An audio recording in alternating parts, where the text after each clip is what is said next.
Ensemble, vivons le bonheur d'Algérie. Ensemble, apprécions les couleurs d'Algérie. Le soleil, les merveilles du pays, un réveil de fraîcheur et de vie. Ensemble, Mesdames, mesdemoiselles, messieurs, très heureux de vous retrouver pour un nouveau Bonjour d'Algérie à partir de Constantine, de la station régionale de Constantine, avec un programme riche et varié. On va parler d'abord de scoutisme. Et oui, les scouts musulmans sont toujours sur le terrain et c'est avec beaucoup de plaisir que nous recevrons une des doyennes du mouvement scout en Algérie, plus particulièrement à Constantine, qui est Mahfoud Malika. Et puis, nous allons aller parler de la fondation Ziroud Youssef qui est en train de célébrer le centenaire de la naissance du Shahid et que ça a coïncidé avec la journée du Shahid célébrée jeudi passé. Et c'est tout un programme. Nous aurons Bourouba de la fondation qui va nous parler de tout ce qui a été fait par la fondation pour célébrer ce centenaire de Ziroud Youssef. Et enfin, nous allons parler avec un écrivain de littérature, mais littérature particulière parce qu'il est médecin et en même temps écrivain, et il va nous raconter l'histoire de son vécu qu'il a mis sur papier, sur 2 livres en 3 tomes, et il va nous en parler, l'histoire, et c'est le docteur Chidr Azouz. Donc voilà, c'est le programme, mais aujourd'hui on va déroger un peu à la règle puisque nous allons partir à Skikda pour une petite visite sur Skikda, enfin à Skikda, dans la ville de Skikda, parce que nous avons pris l'habitude de nous balader sur les aires de Constantine, et bien cette fois-ci on vous propose une petite virée à Skikda. روسيكادا سكيكدا الزينة وحنا فيك تربينا محلى الحجب وعوينا سيدي راشد يا حمينا يا عيني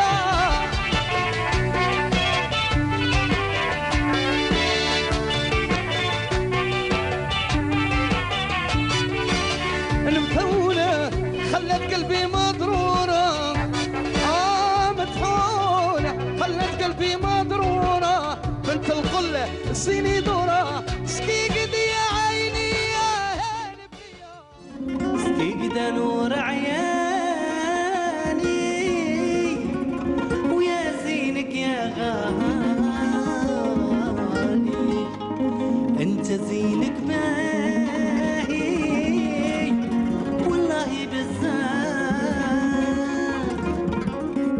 سكيكدا نور عياني يا زينك يا غالي انت زينك باهي والله بزاف كيدا نور عياني يا زينك يا غالي انت زينك باهي والله بزاف مسكين هنايا في حبك مسكين مسكين هنايا في حبك مسكين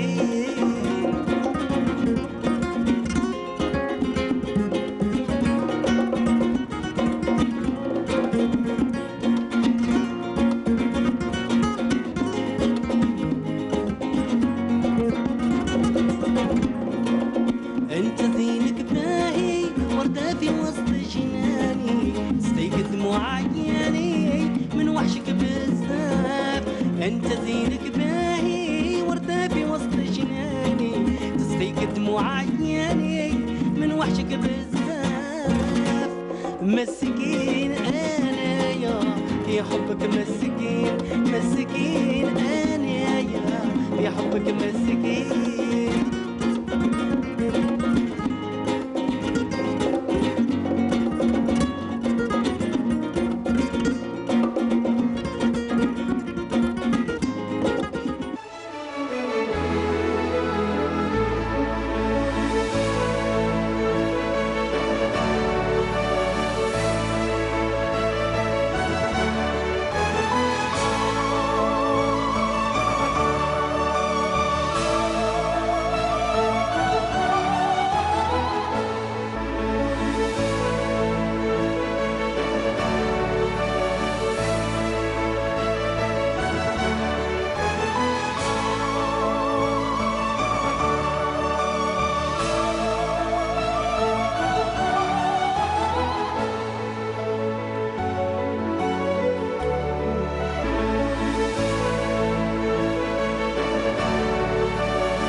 vrai qu'on ne pouvait pas aller à Skikda sans faire un tour, bien par les fraises, mais aussi par la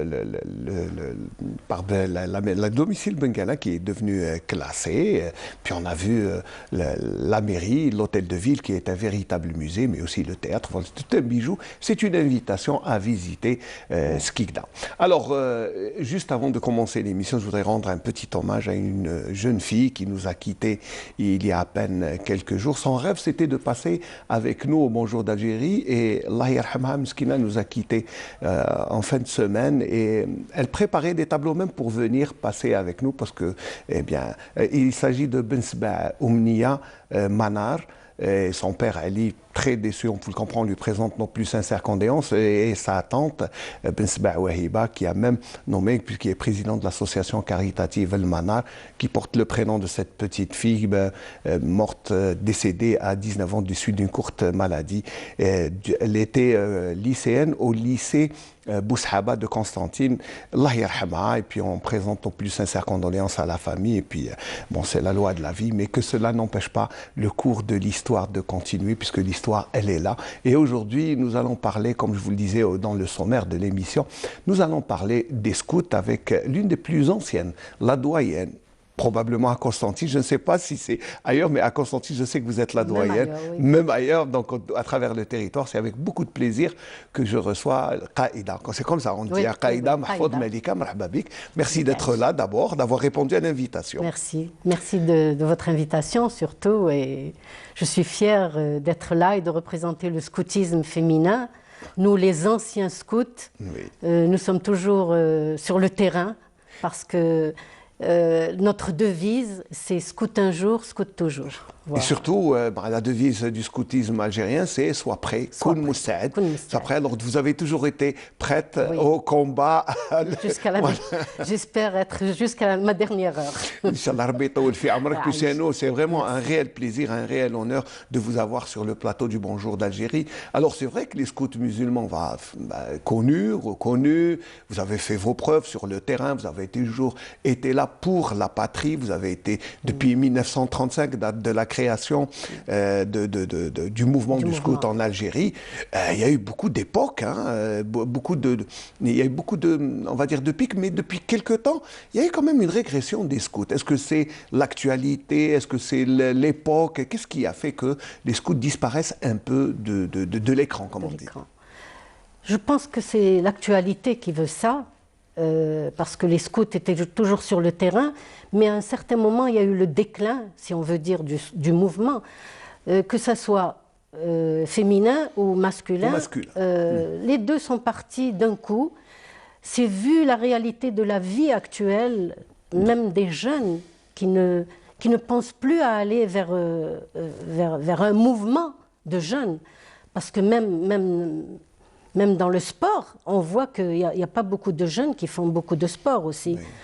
Avant, il y avait ceux qui allaient vers le scoutisme, mais n'empêche qu'ils faisaient du sport aussi, parce que nos jeunes, on les c'est vrai que être scout, c'est une discipline et c'est une façon de vivre. D'abord, pour moi, dès que vous dites scout, pour moi, c'est le bivouac, les randonnées, les pique-niques, mais c'est aussi les chants, les chorales qu'on faisait avant. Hein. Mais déjà, nous, le scoutisme en lui-même, c'est presque un mouvement paramilitaire. C'est la discipline scout. Surtout. C'est l'une de nos premières activités, quoi. Le respect après, surtout les anciens scouts, on ne peut pas dire à un enfant ne fais pas ça ou là fais ça, alors que le chef le fait, quoi. Oui, bien sûr. Donc c'est ça. C'est une autodiscipline d'abord, on commence par ça. Le déclin, ça a été, je pense que de toute l'Algérie, les jeunes ont eu un déclin dans ça, mais je pense que ça a repris. Voilà, d'ailleurs, c'est avec beaucoup de bonheur et de joie que nous avons reçu une invitation à participer à une de vos activités qui était déjà, bon, comme les scouts musulmans ont toujours été au devant, c'est le reboisement à travers, bien sûr, toute une cérémonie. Mais quel est le programme exactement que vous avez? Il y a eu beaucoup d'activités, mais entre autres, 2020 a été un peu... Bon, ça c'est mondial. Voilà, c'est mondial, c'est national aussi, mais on reprend les activités. La preuve, pour le centenaire du Shahid Zirod Youssef, nous avons quand même, bon, c'est national, hein, le reboisement, les plantations d'arbres, le cimetière T'a Chouhada, le cimetière des Chouhada T'a Zirod, et il y a eu le nettoyage par les scouts, par les enfants scouts. Ouais. On leur montre justement, vous nettoyez un cimetière, mais c'est un shahid, ce sont des chouhada, donc le respect déjà. Et ils ont fait la plantation d'arbres. Bon, c'est un peu allé à truc national, mais je ne sais pas si dans tous les cimetières, ce sont les scouts qui ont fait ça. Mais nous, à Constantine, voilà, à Constantine, c'était quand même, on va dire, un programme préparé. Donc d'abord, c'est un retour dans l'histoire, puisque ça permet aux scouts de découvrir les personnalités qui ont fait que ce pays soit indépendant. Voilà. En plus, connaître c'est quoi le sacrifice, parce que c'est important chez les scouts. Et en plus, il y a le reboisement, c'est toujours... Non, et puis en plus de ça, le shahid Zirod Youssef, c'était un scout. Et oui. Voilà. On montre à ces jeunes-là, vous êtes venus dans ce cimetière-là, mais celui que vous allez honorer, le centenaire de celui qu'on va honorer cette semaine, c'était un scout.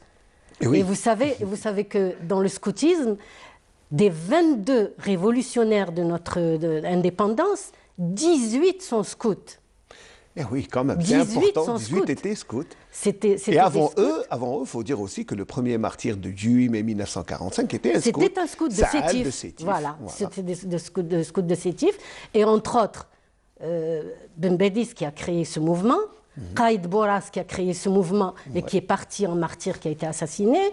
Yani, de ce mouvement-là, dans les anciens scouts Boukoul sont partis et c'était des scouts.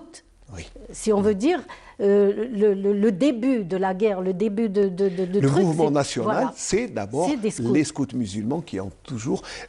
moi, voilà, pourquoi l'exemple des scouts? Parce que bon, c'est vrai qu'il y a une discipline, c'est la discipline d'abord, qui compte. Et le sacrifice pour autrui. C'est un altruisme extraordinaire. Parce qu'on se sacrifiait, tous les scouts, surtout dans les anciens, on se sacrifiait. On ne savait pas quand il fallait aller retourner chez notre famille. Ouais. Pour nous, quand il y avait un camp scout, un mouvement, enfin une réunion scout, on pouvait rester des jours, des mois, sans... Mais c'était toujours réuni. Voilà, on se réunissait sans vouloir repartir chez nous, quoi. Que ce soit des chefs TEN, que ce soit des chefs. On était en même temps dans le mouvement, quoi. Et les anciens scouts, sans compter aussi nos anciens, que ce soit à Alger, que ce soit dans toutes les wilayas, et Constantine aussi. Moi, je cite l'un des plus anciens que vous connaissez tous, Qaïd Ammi Ibrahim Belamouchi. Oui, Allah yarhamou. Il est reconnu dans le sport, dans la musique, et c'était un scout. C'est lui qui a créé la chorale scout à Constantine. Il était dans l'un on avait notre maison scout, qui était la maison scout à Shara, fait Souq al-Asr. Donc là, c'était les filles, c'était Ammi Ibrahim, et il y avait le bureau du commissaire national qui était Qaïd Mni'i Abdelkarim, Allah yarhamou. Donc on était là, on vivait en famille aussi. On ne s'appelait pas par nos prénoms, c'était Qaïd, Qaïda. On ne disait jamais Aflan ou là. Voilà. On ne s'appelait pas par les prénoms, c'était le respect total. On ne s'appelait jamais par le truc. Et le chef, surtout les anciens scouts, les chefs avaient toujours ou leur propre sœur ou leur femme. On vivait vraiment en famille. Ils venaient en famille, c'est une histoire de famille. En plus, chacun ramenait son petit frère, sa sœur, sa fille, qui était... je prends un exemple, le chef Ben Bekir, qui habitait Souiqa, il montait par la rue Casanova pour aller à la maison scout qui était Fchara, il passait... Il ramassait 4 ou 5 cheftaines, dont l'une qui était moi. J'habitais la rue Casanova. Voilà. J'habitais la rue Casanova. Il fallait que je sois prête à la porte. Et on passait. Donc vous voyez le respect et la discipline scout. Et c'est ce qu'on a vu, hein, c'est quand on s'est déplacé au reboisement qui a été effectué la semaine passée. Notre ami reporter Mohamed Zmouli était présent avec le mouvement du scout. Voici le reportage qui nous a ramené. Après, nous allons continuer à dire où on est des scouts à Constantine, où on sent avec tout ce qu'il y a comme programme.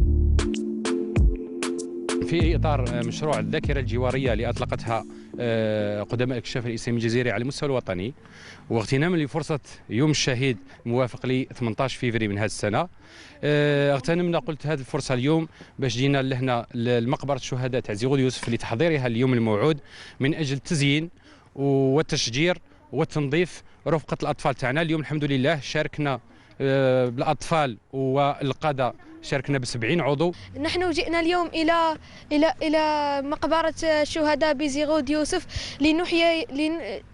لنحيي ذكرى الشهداء، ولقد قمنا اليوم بعمليات كثيرة منها التشجير وتنظيف وتزيين الأقبار وألقي لكم رسالة بأن كانوا شهداؤنا الأبرار ضحوا وأفدوا بكل ما لديهم لنعيش في هناء وسلام اليوم. جئنا اليوم للتنظيف والتشجير، وقسمنا إلى مجموعة قامت بالتنظيف وهم الصغار، ومجموعة كبار اللي هم الفتيان جينا هنايا ونغرسوا في الأشجار. وإحنا من واجب الجيل الثاني أن نقوم بتفكيرهم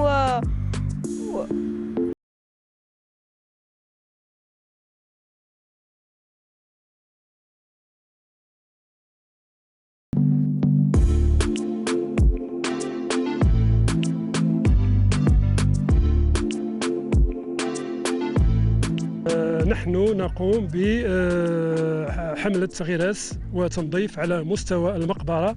الهدف منها هو الاحتفال باليوم الوطني للشهيد، وهذا تخليدا لشهدائنا الأبرار، وكذا إحياء وترسيخا للذاكرة التاريخية الثورية للأجيال الحالية والأجيال المستقبلية.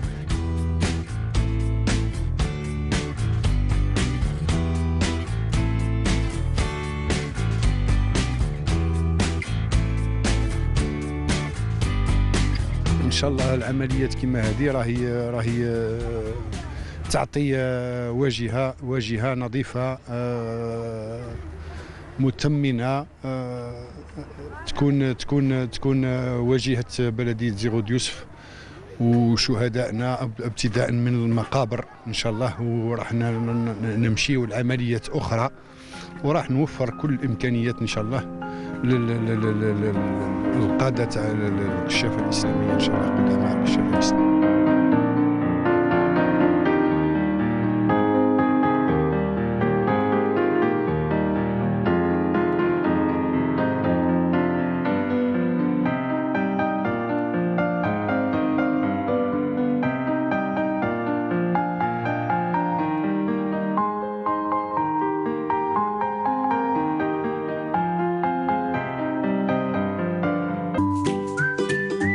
Le bonjour d'Algérie tout en couleur avec Coral Peinture.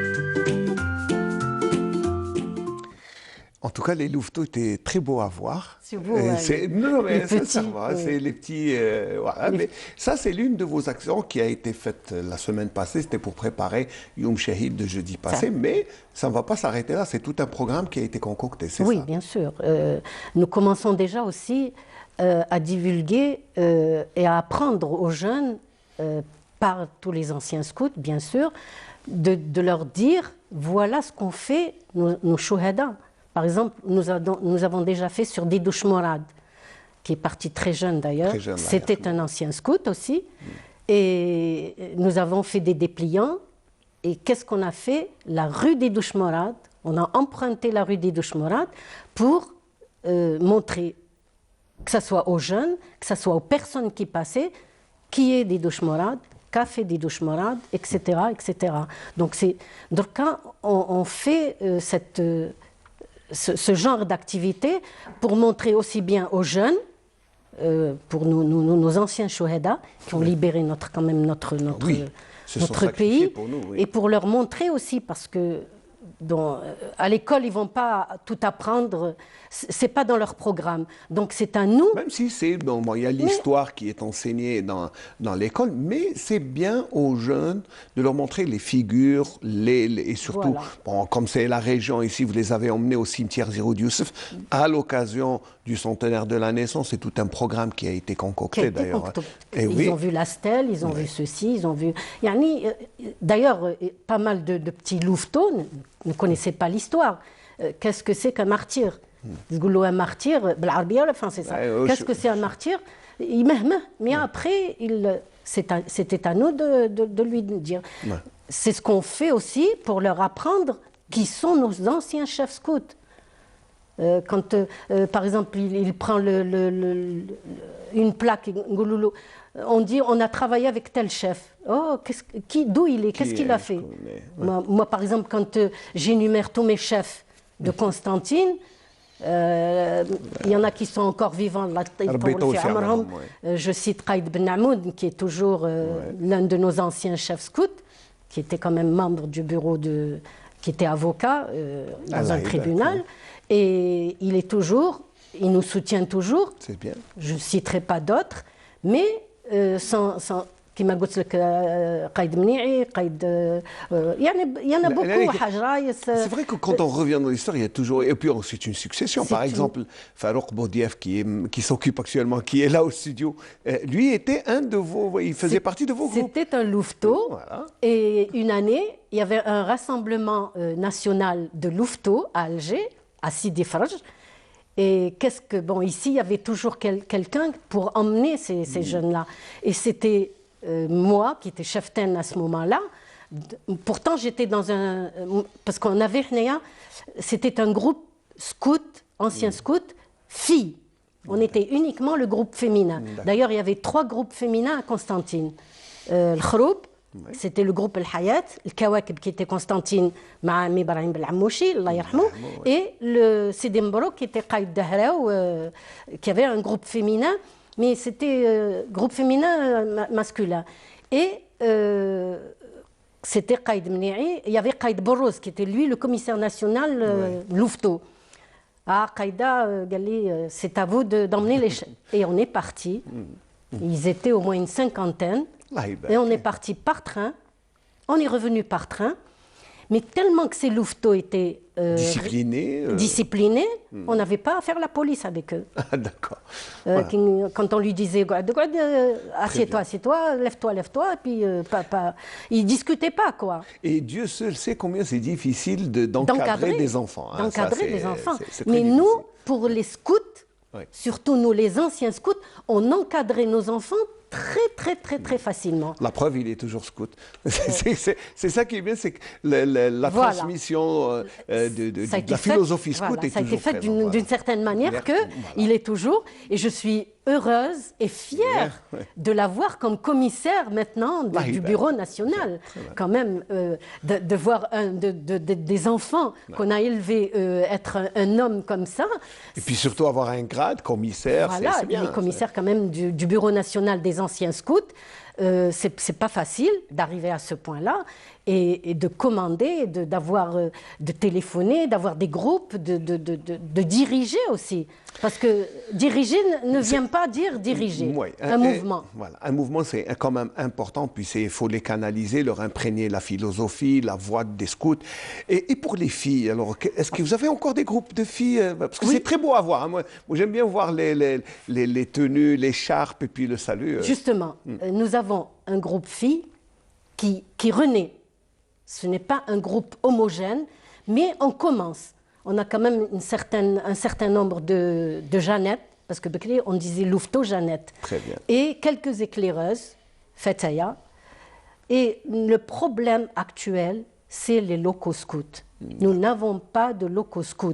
C'est pour ça que nous n'arrivons pas... Pourtant, je me souviens par le passé, il y avait des locaux, pratiquement, il y en avait un peu partout. Oui, tous les locaux sont partis.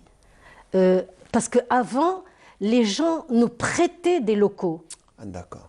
Je vais parler du local Irshad, qui était fait Jdida. C'était quand même quelqu'un qui avait prêté ce local, qui était le centre de Mbadis aussi, parce qu'on allait là lire, faire nos réunions, mais c'était prêté par quelqu'un qui l'a repris, un particulier qui l'a repris pendant des dizaines d'années.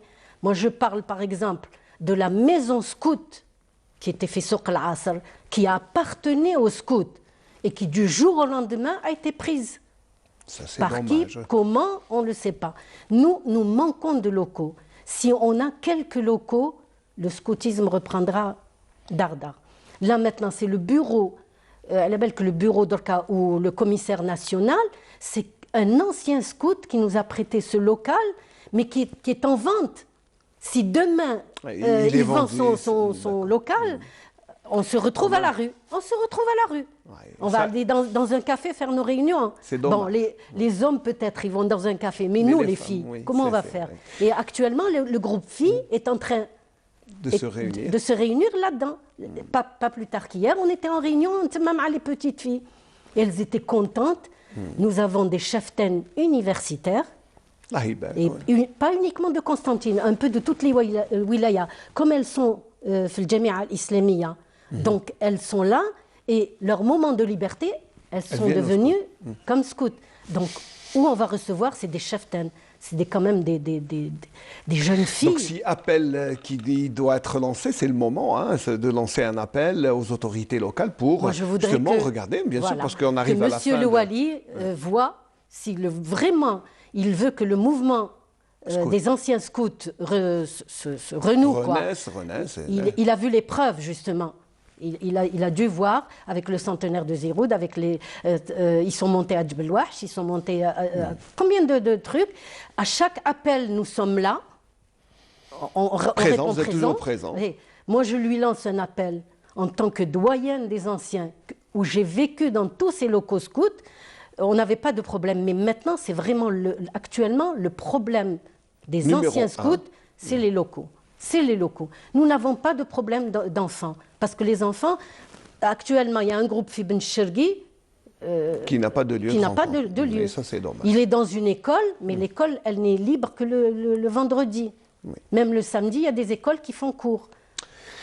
Qaïda, on va rester... moi j'aurais aimé terminer sur une note positive quand même, parce qu'il y a tout un programme, mais cela ne vous empêche pas. Donc on va lancer d'abord un appel aux autorités locales pour qu'ils puissent bien vous redonner encore des locaux où vous pouvez activer. Ça, c'est, je pense que l'appel est déjà pris en charge, je pense. Parce que, et c'est pour les enfants, ce n'est pas pour nous. Nous, on a fait nos preuves. Nous, on a fait nos preuves. Surtout les filles, c'est vraiment prioritaire. Même les garçons. Et puis, bon, s'il y a un programme pour le reste, ça c'est pour le développement, donc ça veut dire que déjà vous êtes handicapé par donc c'est urgent. C'est urgent, on va dire. Vraiment, moi je lui lance ça, parce que j'ai vu et je suis en train de vivre avec ces jeunes scouts. Malgré que je suis la doyenne, mais j'active encore avec eux, je vais encore avec eux. Parce que vous avez toujours été à l'avant-garde. Merci Qaïda Mahfoud Malika. Je rappelle que vous êtes doyenne des scouts, même je crois en Algérie, donc Rabbi Taoul fi Amrak, Rabbi Khalik Inch'Allah. Et puis c'était vraiment un honneur de vous avoir ici sur le plateau du Bonjour d'Algérie. J'espère que l'on se reverra dans d'autres occasions. Peut-être que vous viendrez nous dire que vous avez reçu des locaux, ça serait très bien. Ça serait magnifique. C'est mon souhait.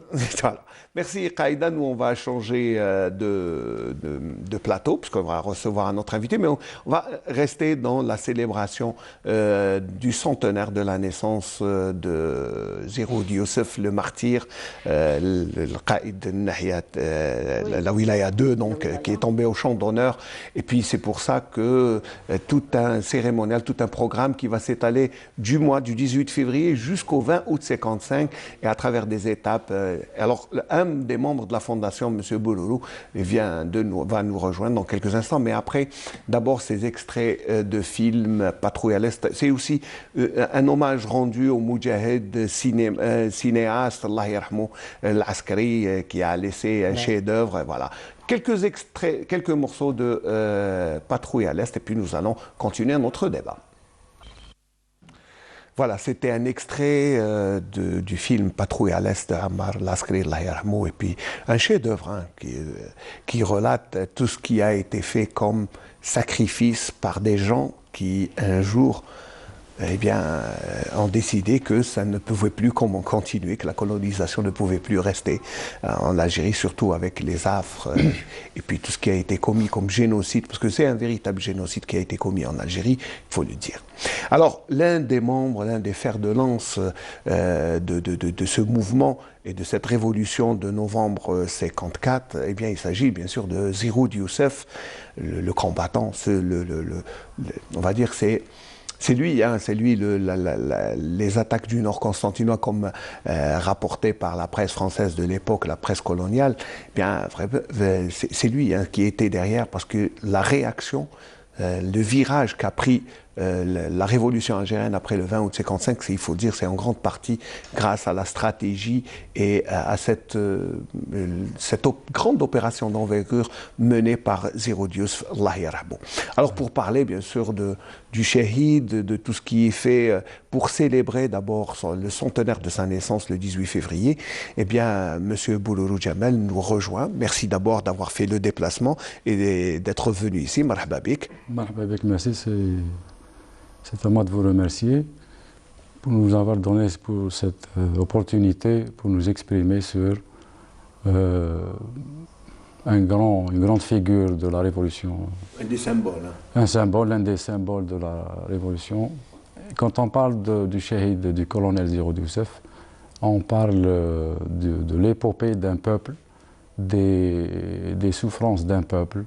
Et Ziroud, le colonel Ziroud Youssef, Allah yarhamou, n'est qu'une de ces figures qui a incarné par son combat, son engagement, son militantisme, tous ces sacrifices, il a incarné cette volonté du peuple algérien. Colonel Ziroud Youssef Dissi Ahmed. Voilà le nom de guerre parce que. Le nom de guerre Dissi Ahmed, ce nom de Dissi Ahmed, il a été très aimé, très apprécié, beaucoup connu. Il a beaucoup. Oui, alors il faut dire qu'il était, c'était déjà une figure de la région, parce que d'abord c'était à l'époque, il avait un métier, il n'y avait pas beaucoup de gens qui avaient un métier, mais lui il avait un métier et il était reconnu. Mais comment de forgeron on arrive à être stratège militaire, c'est quand même très difficile. C'est très difficile, mais ça s'explique. Ça s'explique d'abord, on ne peut pas comprendre l'histoire si on ne revient pas au contexte sociologique de l'époque. Ziroud, tout enfant, il a connu déjà la misère, l'orphelin, il n'a jamais connu son père. Je pense qu'en fréquentant déjà l'école, déjà il a dû être choqué par cette image de différence entre enfants. Oui. Entre enfants, il a dû sentir ça très tôt. Et à mon avis, c'est à partir de cette époque-là qu'il a déjà commencé à se sentir différent. C'est vrai que la vie était très difficile, sous l'ère coloniale, avec tout ce qu'il y avait comme crime. Là, c'était... C'est pour ça que c'est vrai que quand on voit la différence, quand on est victime d'abord d'une ségrégation qui ne disait pas son nom, mais qui était évidente. Donc c'est vrai que Ziroud Youssef ne pouvait pas déroger. Oui, il ne pouvait pas être différent et il devait coller à ce mouvement. Oui, absolument. Vous me parlez tout à l'heure de son métier, comment d'un forgeron on passe à... Oui, c'est vrai. Oui. En fait, il y a une image symbolique peut-être entre le métier de forgeron et son destin de grand militaire stratège. Il y a peut-être la symbolique du feu, peut-être. Oui, mais c'est surtout une question de prise de conscience. Très tôt, Ziroud, le jeune Ziroud à mon avis, il a dû, lui, aller à la recherche des idées nationalistes.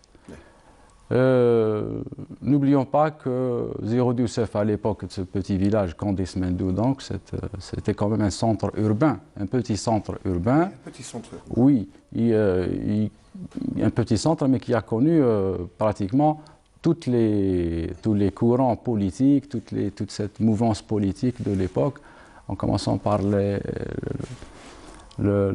l'association des ulama, le bureau local, il y avait des activités qui n'étaient pas loin de Constantine. Oui. Ensuite, l'installation des premières cellules du PPA. Après l'organisation spéciale, après. Très bien. Puis jusqu'au la réunion historique des 22 où il représentait quand même une partie. Oui, c'est un itinéraire très riche en bien. On va dire pratiquement, il était guidé par son destin et il se retrouvait. Mais on va dire, bon, c'est vrai qu'il y avait le début de cette révolution de novembre, mais après il fallait continuer, c'était pas facile. Oui, et bien puis sûr. On revient parce que le 20 août 55, nous on a débattu longuement sur lui à travers des débats, mais on retiendra que c'est Zero Diouf, après avoir mûrement réfléchi, et comment impliquer la population, et le virage était... voilà. Donc je crois qu'on retiendra de lui quand même que c'était... Oui, c'est une date phare, bien sûr, le 20 août. Même l'ennemi le reconnaît. On reconnaît que à partir du 20 août, c'est la rupture totale, c'est le divorce total entre Français et Algériens. Bon, avant, il y a un avant. Il y a toujours un avant et un après. Et un après 20 août. Ce n'est plus la même chose. Oui. C'est deux communautés qui n'ont plus rien à partager, à se partager. Mais Zero Diouf, quand même, on a dit qu'il a imprégné, parce que bon, il a pris la wilaya 2. Constantine, qui était quand même un département, oui, après Didouche Mourad, qui est tombé au champ d'honneur, donc c'était, on va dire, la succession était là. Et après, donc, on va retenir de ça que le combat continue jusqu'à un certain 23 septembre où il est tombé au champ d'honneur. Oui, donc il est, après, Zéhoud a pris le commandement de la wilaya 2 après la mort du premier responsable de la... On n'appelait pas encore avant le congrès de la seconde, c'était une zone, c'était pas encore une wilaya. Il a pris donc le commandement de la wilaya 2 à partir de la mort de Didi Choumar le 18 janvier 55, quelques mois après le déclenchement, c'était à peine 3-4 mois. Oui. Ouais. C'était donc la révolution était à ses débuts. Oui. Zéhoud donc a pris la responsabilité dans cette phase très... j'imagine que ça a été très difficile. Il y avait quand même certaines décisions de Zéhoud Diouf qui resteront à jamais dans l'histoire. Et bon, Zéhoud Diouf, mais Constantine, mais aussi toute l'Algérie va célébrer tout au long de cette année le centenaire de sa naissance, puisqu'il est né le 18 février 1921. Donc, il va y avoir tout un programme, je pense, c'est ça? Et qui va s'étaler jusqu'à... Oui, bien sûr, la fondation est à ses débuts, donc, mais on a pu quand même réaliser quelques activités, et d'autres sont au programme. Sont bien sûr au programme. Donc, dernièrement, le 18 février, qui coïncide avec la journée nationale du Chéhid, une statue a été érigée, la statue du Chéhid Zéhoud. Zéhoud Diouf qui a été installée, puisque cette statue existe depuis 1967, oui. C'est ça, 68, 69, voilà, aux environs, la fin des années 60. Alors, bien sûr, le cérémonial qui a été fait le jeudi, puisqu'il y a eu l'inauguration, la stèle, voilà, dans tout ce cérémonial, eh bien, nous allons le suivre dans ce VTR, parce qu'il y a eu la célébration de Yom Shahid et en même temps cette stèle qui est maintenant érigée au centre-ville de la commune de Zéhoud Diouf.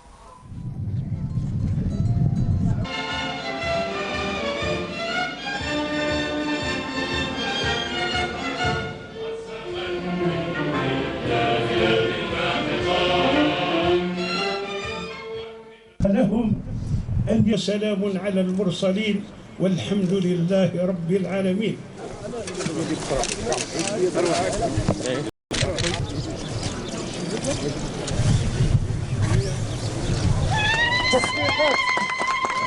شكرا. من الحدادة والنجارة تعلم كيف أنه يطوع الحديد ويطوع النار ويطرد الاستعمار عن طريق أنه يقاوم الاستعمار بالحديد والنار. هذا الرجل يعرف عليه الالتزام، يعرف عليه الوطنية، يعرف عليه الشجاعة.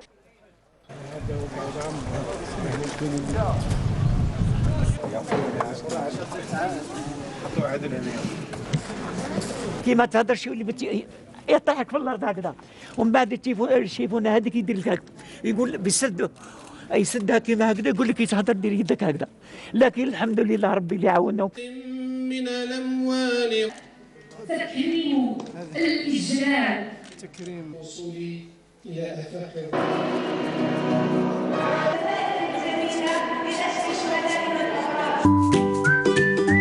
Le bonjour d'Algérie tout en couleur avec Coral Peinture. Donc c'était tout ce qui s'est déroulé durant la journée de jeudi passé.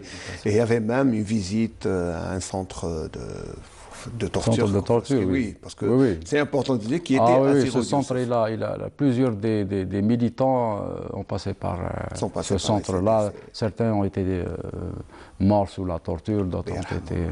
oui. Non, c'est tout ça pour dire que Zéro Dios, c'est une figure emblématique. Et quel que soit ce qu'on fait, ça sera très peu par rapport à ce qu'il mérite. Très bien. Pour nous, et d'ailleurs pour tout Algérien et Algérienne, Zéro, ce n'est qu'une figure de cette... parmi d'autres responsables, de héros de l'Algérie. Et justement, la Fondation Zéro, l'un de ses objectifs, c'est de préserver cette mémoire collective, cette épopée du peuple algérien. Donc, c'est une source, une grande source. Une source. Je crois que c'est une voie à suivre parce que ce qui est bien, c'est que on a aussi invité avant vous les scouts musulmans qui a accompagné et qui était lui aussi un ancien scout. Zéro, c'est un ancien scout. Voilà. C'est un qaïd du scout. D'ailleurs, le scoutisme a servi pour Zéro. Donc c'était une école qui a servi, qui a préparé toute une génération qui par la suite ont rejoint le maquis ou le militantisme. Alors on a vu quand même que la population locale, les habitants de Zéro Dios ont accueilli cette statue avec beaucoup de joie, parce que ça, c'est une certaine, je ne sais pas comment dire, mais... une symbolique. Une symbolique, ça, voilà. Ça ne doit pas sortir de cette symbolique. Bien sûr, tous les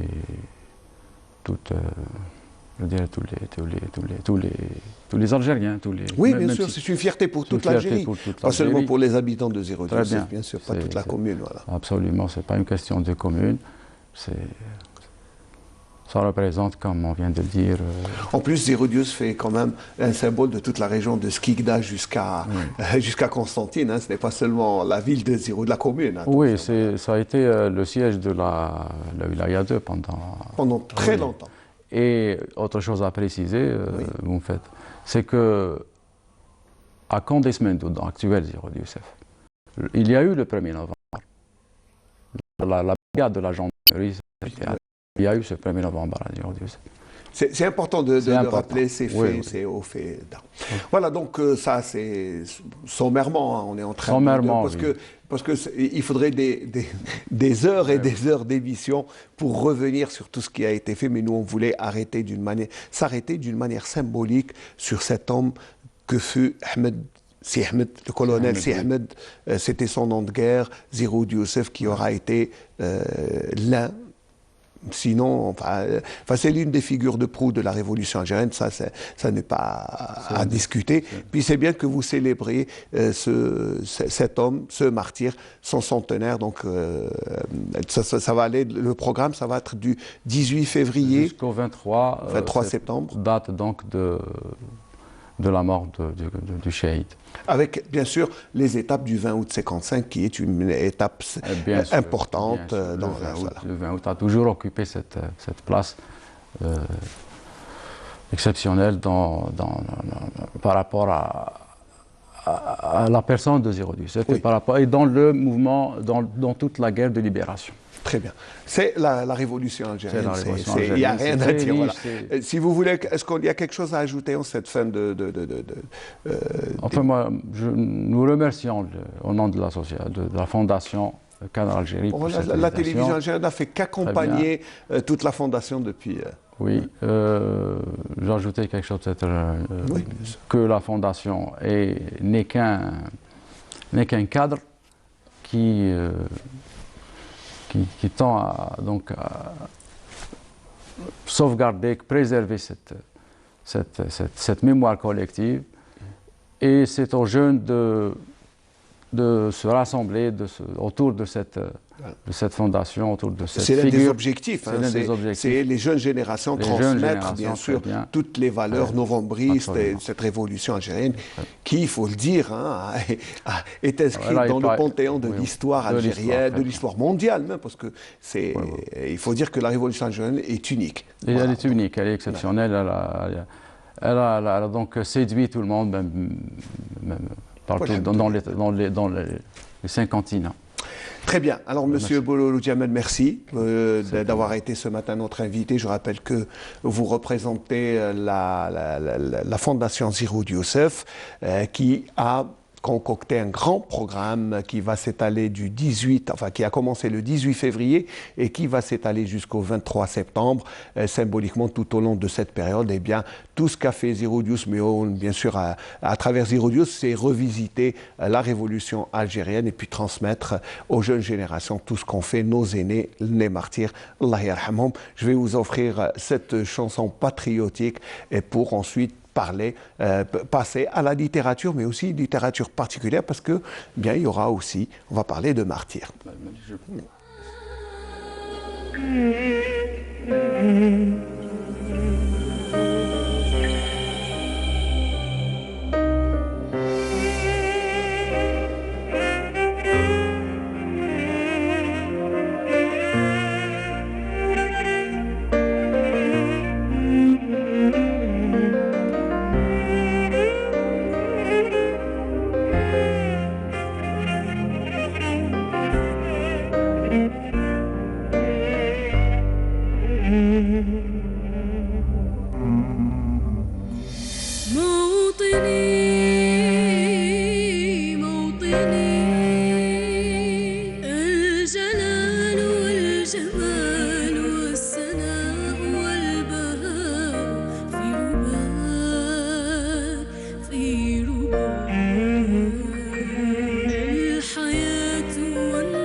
peinture algérienne aux normes internationales. Tous vos besoins en peinture intérieure, peinture métal, préparation de support ou peinture extérieure, choisissez Coral Peinture. Coral Peinture, c'est les mains à faire.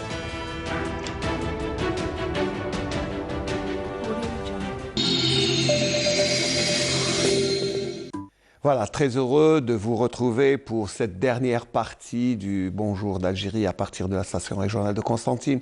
Nous allons parler de littérature avec un médecin. C'est vrai que d'être docteur et en même temps romancier, c'est pas courant, mais Monsieur Azzou Chidr est là.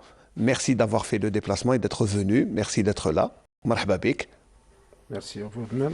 Alors, Azzou Chidr, vous avez cette particularité d'avoir écrit 3 romans. Bon, j'en ai un, le dernier. Alors le dernier, puisque on est à l'occasion de Youm Shahid, qui a été célébré le jeudi 18 février. Oui. Donc, La veuve et le martyr, c'est votre dernier. Oui. Voilà, et il raconte une histoire particulière qui n'est pas étrangère à votre famille. C'est quoi exactement ? Cette histoire, c'est d'abord l'histoire de familles algériennes qui sont victimes de la guerre, les veuves de martyrs, les familles déstabilisées et les parents aussi déstabilisés. Et cette inspiration m'est venue après le décès de la maman. J'ai ressenti donc la perte, parce que je suis aussi un fils de martyr, après la perte d'un père que je n'ai jamais connu, je me retrouve donc sans les deux. Alors, à un certain moment, au paroxysme de l'émotion, de la stupéfaction, j'ai senti que le temps s'est arrêté pour moi. C'est comme ça que j'ai plongé dans une sorte d'imagination qui m'a tourmenté, qui m'a fait vivre donc une sorte de quatrième dimension, d'une autre dimension. Ça vous a fait, ça vous transporté, hein, ça fait voyager dans le temps. Si vous me permettez de lire un petit morceau de votre... Parce que ça, c'est le préambule, et ça s'appelle La tragédie algérienne. Donc voilà, par un matin printanier, en ouvrant la fenêtre, la maman a aperçu une silhouette humaine à l'entrée du jardin. Celle-ci se dirigeait à pas vers la maison, et à mesure qu'elle se rapprochait, devenue de plus en plus perceptible, reconnaissable. Ce fut paradoxalement le portrait de son mari, le martyr. Emprise d'une peur indicible, la pauvre femme, croyant à un cauchemar, s'empressa de fermer les volets.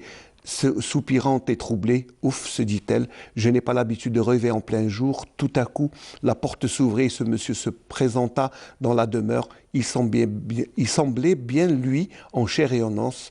Le rêve peut-il devenir réalité ? La veuve, retrouvant le martyr, après un instant d'hésitation et de propos douteux, elle finit par le reconnaître et l'accepter. Et là commence votre livre. Effectivement, elle l'accepte parce qu'il lui a démontré avec tous les secrets que ne connaît qu'elle et lui. Donc elle a fini par accepter qu'un martyr puisse revenir. Et là, elle lui déroule l'hospitalité et voilà le retour à la stabilité d'antan. Et c'est là où s'ouvre le dialogue entre eux. Et à travers ce dialogue, c'est l'histoire des sentiments. C'est l'histoire de tout ce que ressentent les gens et qui ne peuvent pas ressortir, surtout les femmes victimes de la guerre. Commence le dialogue. Et le plus beau, c'est que lorsqu'elle s'empresse de fermer, lorsqu'elle voit la silhouette, elle s'empresse de fermer la fenêtre. Mais cette fois-ci, après avoir passé des moments donc, de dialogue et de réminiscence, tout à coup, le rêve et là, elle court pour ouvrir la fenêtre une deuxième fois. Cette fois-ci, c'est pour vivre l'effet miroir, le paradoxe. Et l'après-midi, la soirée, au niveau du logis, bien sûr, autour du canon, dans les traditions ancestrales, les enfants finissent par reconnaître son état qui est un peu fatigué, qui se un peu anormal. En lui posant la question, maman, qu'est-ce que vous avez? Elle hésita, puis elle finit par leur raconter ce qu'elle a vu.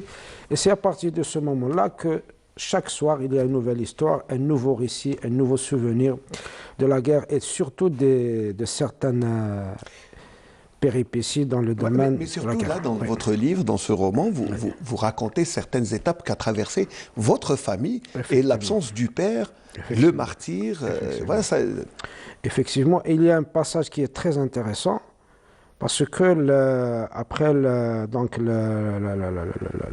martyr, la tombée au champ d'honneur du martyr, la maman elle était jeune et son père il était émigré comme tous les Algériens donc, qui subissaient le déroulement de la colonisation.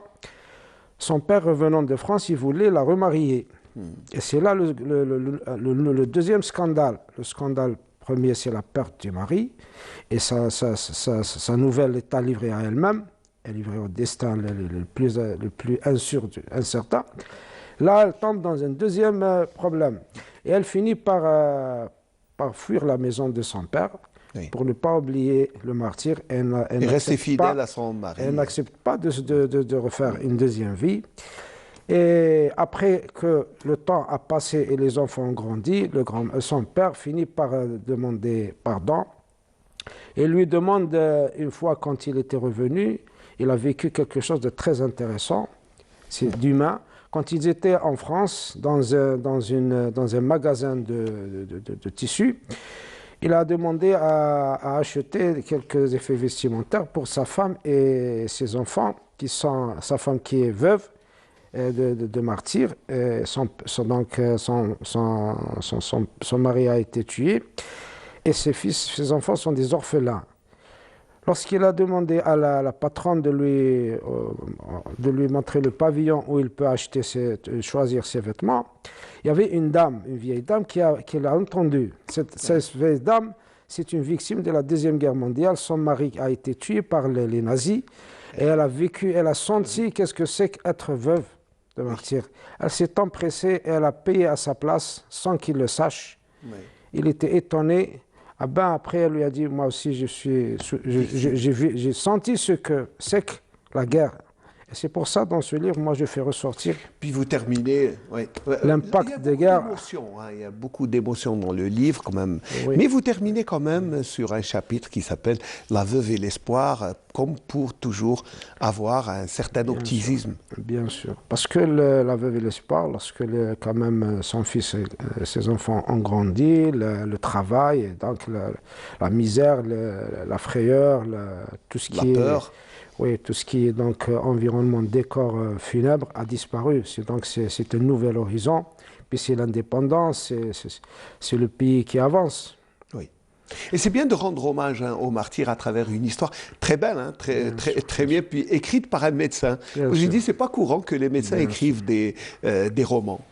Bien sûr, il y a aussi un passage très important pour montrer l'importance de la fidélité des citoyens algériens durant la guerre. Il y a une histoire qu'elle m'avait racontée qui est très intéressante. Dans les maquis, il était une fois donc, dans un logis où les combattants étaient donc, dans le logis d'un monsieur quand soudain une horde de patrouilles françaises donc, se rapprochait de la maison. Et comme le monsieur avait un bébé qui a commencé à crier, il n'a pas hésité. Regardez un peu la douleur. Il a fini par étouffer son bébé, sinon le cri du bébé aurait entraîné la tuerie de tout le monde. Ça s'est passé dans les maquis. Mais tout au long du roman, la veuve qui est votre maman, elle revient souvent, la sagesse de la mère et l'espoir, le sacrifice de la mère. C'est un grand hommage que vous voulez rendre surtout à toutes les veuves de martyrs qui ne se sont pas remariées, qui ont accepté de souffrir jusqu'à ce que leurs enfants ont grandi. Un grand sacrifice. Exactement. Et je vous fais savoir que moi aussi, lorsque j'ai grandi, j'ai voulu quitter ce pays parce que j'avais la possibilité de... J'étais bien en France, j'avais la possibilité de rester, de travailler, de me marier là-bas et d'étudier encore plus. Mais quand je revenais, elle commençait toujours à pleurer. Oui. Et moi aussi, j'ai fini par accepter son sacrifice. Je me suis laissé... Et votre sacrifice n'a pas été vain, puisque on a des écrits... Ils sont victimes de toute façon de la guerre, c'est toujours ça. Voilà, ça c'est l'hommage. Et votre livre est récent. Hein, il a été édité, je ne sais pas, bon gré mal gré, en France, parce que c'était un projet. J'ai voulu l'éditer ici, mais faute de... Vous avez quelques difficultés à le faire. Voilà. Mais là... Ils l'ont pris avec un grand intérêt en France. Et tous les Algériens peuvent l'acheter en France. En attendant, mais il faut dire que ce roman est en train d'être traduit. Il est en train d'être traduit. Voilà. Dans quelques jours, Inch'Allah, il sera traduit en arabe parce que beaucoup de lecteurs en Algérie veulent le lire. Armala al-Shay, c'est l'histoire de toutes les familles algériennes déstabilisées. Voilà. Et victimes. Et ma foi, j'aurais bien aimé que l'Algérie resta toujours unie et loin du multipartisme qui nous a effectivement déstabilisés. Nous sommes toujours des orphelins et des veuves. Hein. L'Algérie depuis 60 ans. Et à travers ce roman, vous racontez l'histoire, non pas seulement de votre maman, de votre famille, mais c'est un échantillon, nous sommes un échantillon de toutes les familles algériennes et mondiales qui sont soumises à la guerre. Écoutez, regardez les Syriens, les Irakiens, tout le monde. C'est vrai qu'être victime de guerre, c'est très difficile, mais bon. Allez, nous allons vous laisser vous reposer un peu de vos émotions, parce que nous allons parler d'autre chose après avoir suivi en même temps quelques extraits de ce chef-d'œuvre que nous a laissé Ammar al-Askari, Allah yarhamou, Patrouille. Voilà, donc c'était un extrait du film Patrouille à l'Est d'Ammar al-Askari, qui reste quand même un des chefs-d'œuvre du cinéma algérien, et relatant la révolution algérienne et le combat des Algériens pour l'indépendance. Voilà. Alors, nous avons toujours avec nous le docteur Chidr Azzouz. On parlait de son dernier livre, La veuve et le martyr, dans un premier temps. Et puis là, nous allons revenir un peu en arrière, puisque vous avez d'autres écrits, surtout ce roman, enfin, ce récit en 2 tomes, La vallée et le temps qui passe, en 2 tomes. Alors, ça raconte quoi exactement? C'est un peu la région d'El-Milia, votre région natale, c'est ça? Enfin, pour ainsi dire, c'est un récit qui s'adresse un petit peu à quelqu'un qui s'intéresse à son pays, à l'anthropologie de l'Algérie, de l'Algérie profonde, et aussi de la géographie, du patrimoine historique, culturel et géographique, et plus encore, dans ce récit, il y a une sorte de projection dans une 4e dimension. Parce que là, il y a un peu de légende, il y a un peu d'histoire. Justement, j'allais vous dire, il y a toujours un peu et c'est une autre dimension, un peu de rêve, un peu d'anthropologie aussi. Effectivement, ce récit-là, dans le premier tome, voilà, je vais vous donner, voilà. Si en quelque sorte on prend le lecteur comme dans les mille et une nuits, on le prend dans une Bessatrih, comme on dit. Voilà, tapis volant. Comme dans les faits Sindbad, c'est ça, Sindbad. Et on le prend et on le fait embarquer dans une chaloupe sur les eaux du Rumel.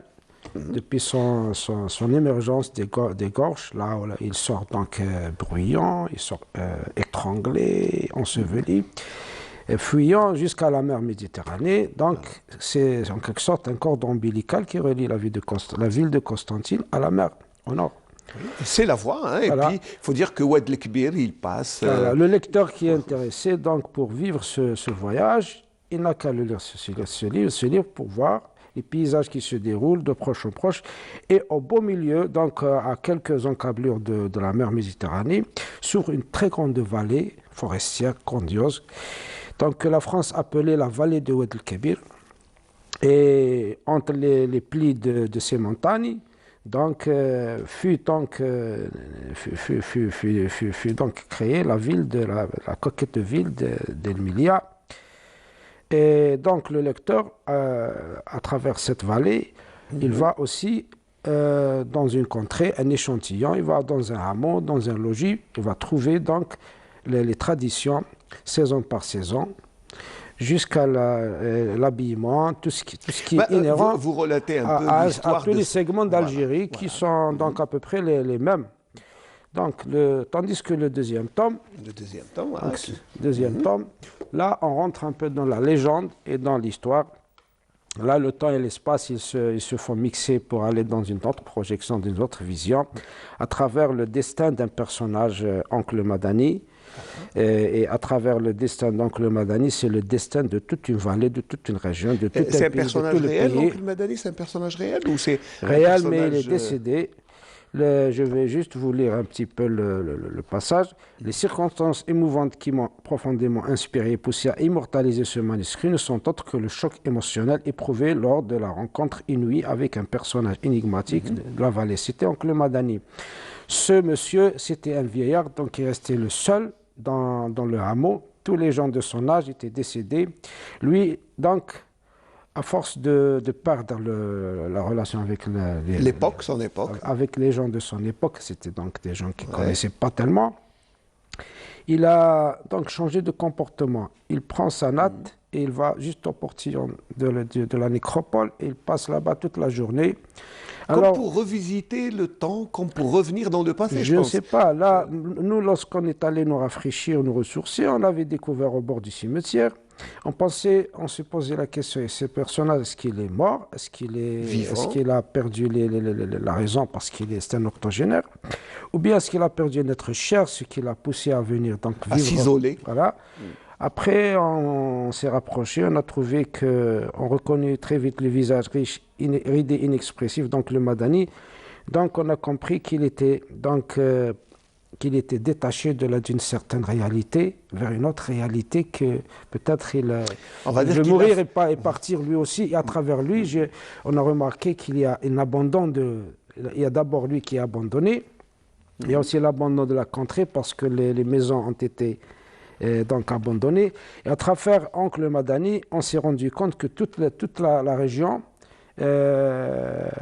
pose un problème. Et le problème, c'est la suprématie de l'urbain, artificiel, improvisé, attirant par la modernité le futur, sur le rural, qui est naturel, pur et généreux. Et c'est pour ça que dans la première page, nous avons une photo du pur, du naturel. Et là, j'ai pris une photo échantillon de la ville.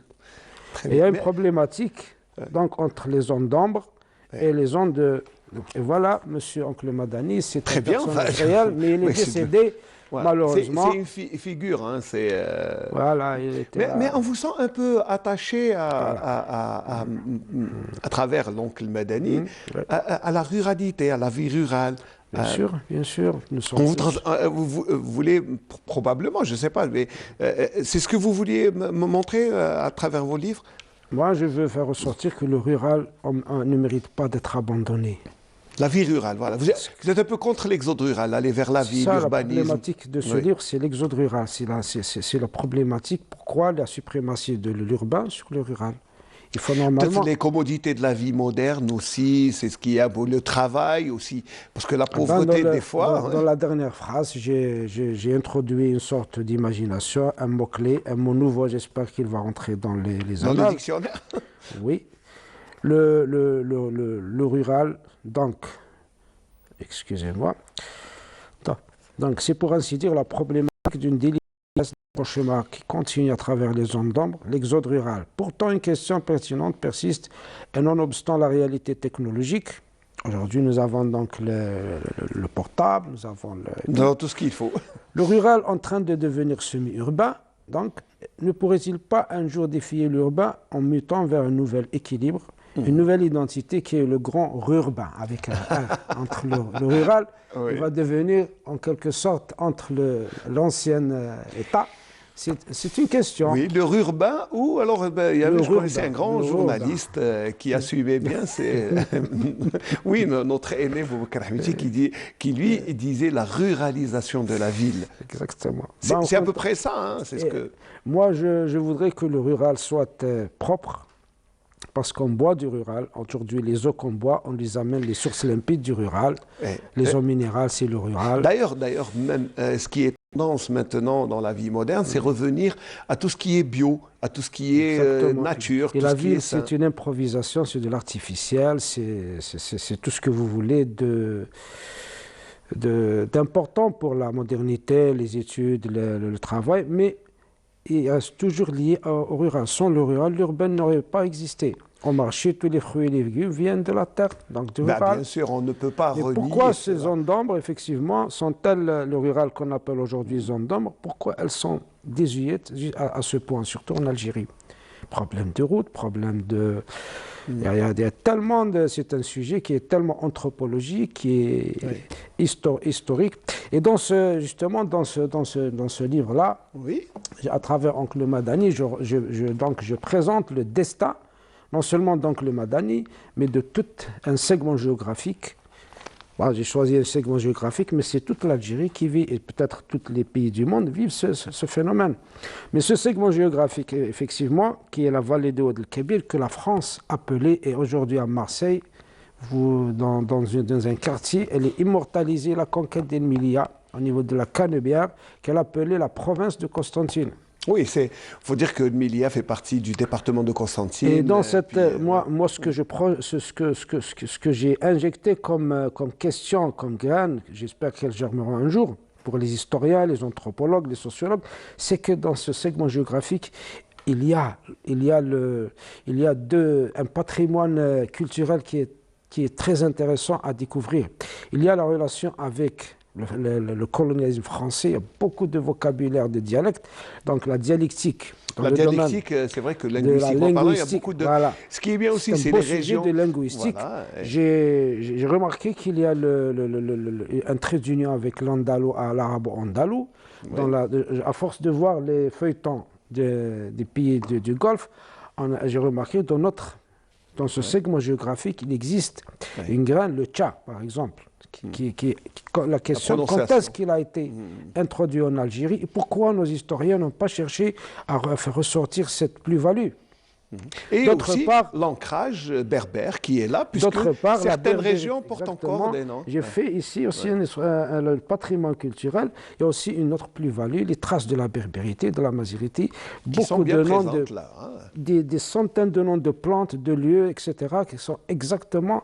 Il y a une mine d'ailleurs que la France utilisait pour exporter le kaola, elle s'appelle la mine de Tamazert. Tamazert, c'est du Tamazert.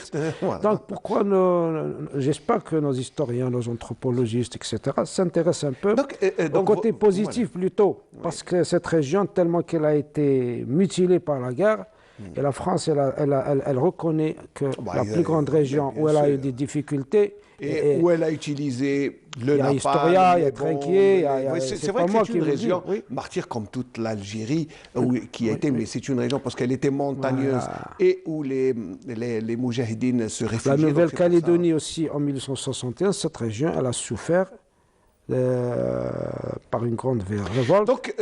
Donc c'est une invitation à redécouvrir cette belle région qui est, on va dire, qui est intermédiaire, qui est le passage de la berbérité, le trait d'union avec la mazérité et le trait d'union avec l'arabo-andalou. Et peut-être il y a aussi le vocabulaire français. Quand on dit, par exemple, moi je reviendrai. Le cause en français, il y a beaucoup de choses. Il faudra dire à notre Benini El Cause, voilà qu'on salue au passage. Bon, on arrive en fin d'émission. C'est peut-être que si vous avez un dernier mot à dire, puisqu'il ne reste plus que, je crois, 2-3 minutes. Donc, s'il y a une volonté peut-être de l'écrivain, pas du médecin. Le médecin, on l'a laissé à côté. On n'en a pas parlé, mais on parle beaucoup plus de l'écrivain, de l'auteur. Donc à travers ces deux ouvrages, je pense que non seulement c'est l'histoire, mais aussi la description de toute la région, une très belle région autour d'El-Média. Bien sûr. Ce que je souhaite, c'est que le lecteur algérien, avec toutes mes excuses d'avoir fait ces livres en français, de toute façon ils seront traduits. Je m'excuse parce que j'ai subi donc une enfance, une scolarisation francophone avec les Français, les coopérants. Donc on était obligé donc d'être formés dans la langue française. Et Dieu soit loué, on était parmi les meilleurs francophones, même en France, j'étais parmi les meilleurs francophones. Mais j'essaie quand même de me rapprocher du lecteur algérien ici, donc l'autochtone, en essayant de les traduire. J'ai demandé, et c'est déjà en route, Mais ce que je souhaiterais pour le lecteur, c'est de profiter donc de revoir un peu l'histoire à travers la veuve et le martyr, d'une histoire qui est réelle et qu'on n'a pas le droit d'oublier, parce qu'avoir été colonisé 132 ans et avoir perdu plus de 1 million durant 7 ou 8 ans, et à travers nous, c'est toute l'Afrique qui est presque libérée. Oui, nous avons libéré l'Afrique. J'espère que l'Algérien qui a une conscience n'oublie pas, bien qu'il soit ingénieur ou je sais pas quel moi, que soit son statut, mais son il doit lire ça, parce que c'est comme dit Victor Hugo, il faut pas perdre les racines. Voilà. Nous sommes tous une Algérie unique en réalité. C'est ce que je voudrais faire ressortir. Eh bien, le message est perçu. Merci d'abord à M. Chid Jesus d'avoir été notre invité dans ce Bonjour d'Algérie avec ces 3 livres que je vous invite à lire, parce que c'est l'histoire de l'Algérie, l'histoire de toute la région. Et puis, je vais vous offrir une chanson patriotique qui a été réalisée par Ali Issaoui dans son émission Alouane Bladi et sur Galma. Très belle chanson, et puis le temps aussi de remercier toute l'équipe qui nous a accompagnés depuis tôt le matin. Ils étaient sous la baguette du réalisateur Nabil Yagoubi. J'espère vous retrouver, Inch'Allah, dimanche prochain pour un autre Bonjour d'Algérie.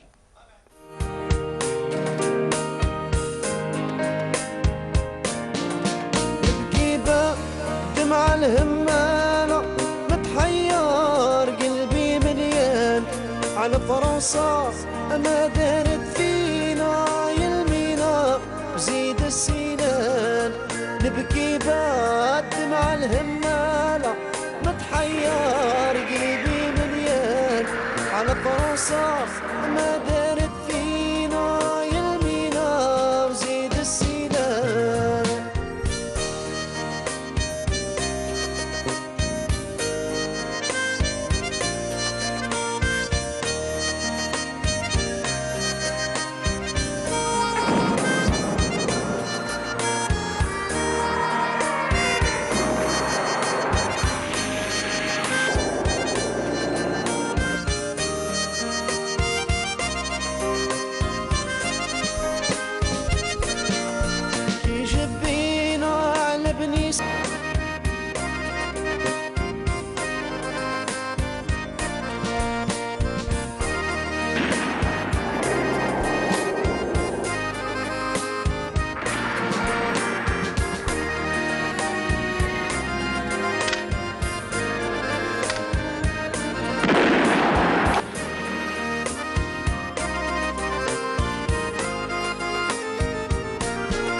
نبكي بعد مع الهم